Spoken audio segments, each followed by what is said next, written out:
He's probably even better than I am. Mr. President, is Elon Musk rubbing off on you? Is electric then the way to go?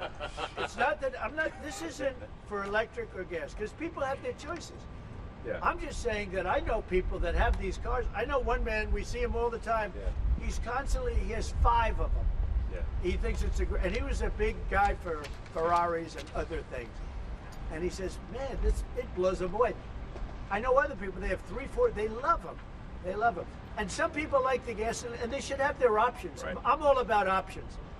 But I'm telling you, I ended the electric mandate, and I was waiting for a call. I said, did Elon call yet? They said, no, sir. The next day, what about Elon? Did he call? He never even mentioned it to me, never complained. Until this moment, I'm just bringing it up. Who would do that? Yeah. He has never asked me for a thing. And he's built this great company, and he shouldn't be penalized because he's a patriot. He's an incredible patriot. And I don't even know if he's a Republican. What's your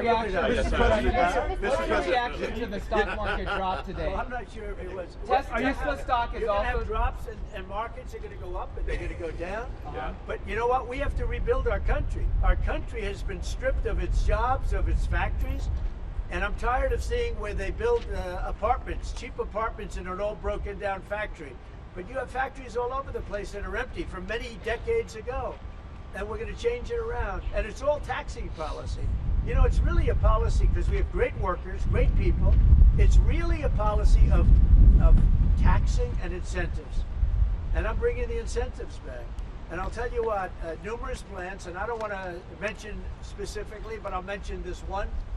Numerous plants in Mexico and other places that were under construction or soon to be under construction are now coming here, and they've dropped that because it was unfair what was happening. Mexico, they were building cars, they were selling them into the United States with no tax, no nothing, and in the United States we were allowing them to take our jobs and take our factories, and we don't do that anymore. Now, from a president, it would be a lot easier if I just coasted for another 4 years. I would have been an 8-year president.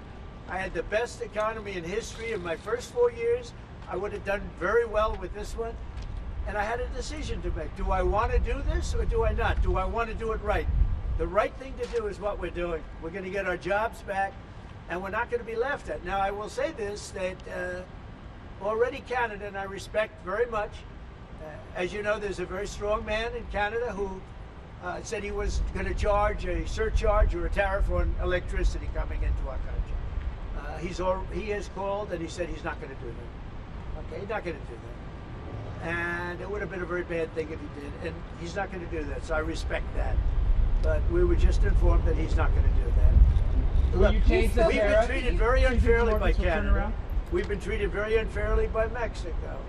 But we've been treated very unfairly by every country all over the world. The European Union is horrible, horrible. And we're going to get it back. And I have a choice. I could just coast, and eventually there'd be a blow-up down the road, maybe a long way. But we owe $36 trillion, and we're going to get it back. We're the biggest, we're the best, and I'm very optimistic. I have to tell you, I'm very optimistic about the country. Much more optimistic this way than if I did it the easy way. Yeah. I could have done it the easy way, I could have coasted. Biden left us a mess.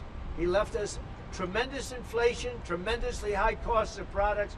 He left us a mess, but he also left us a mess with millions of people that poured into our country that are criminals. Millions of those people happen to be criminals. And we're looking for them all over the place. We're looking for them. And Holman and Christie are doing an incredible job. But he left us a horrible situation, and we're changing it. But one of the things we're changing is we're going to make our country really wealthy again. We're going to bring our jobs back. Right now, we're like a chicken that's being plucked at from all over the world. We're not going to let that happen anymore. What are you going to do? But very importantly, and I said it, Ukraine, ceasefire, Ukraine, ceasefire. Just agreed to a little while ago. Now we have to go to Russia, and hopefully President Putin will agree to that also, and we can get this show on the road. We can get this horrible war where 2,000 to 3,000 soldiers a week, every week, 2,000, 3,000, 4,000 sometimes. I get the reports. And they're not American soldiers. They're Ukrainian and they're Russian.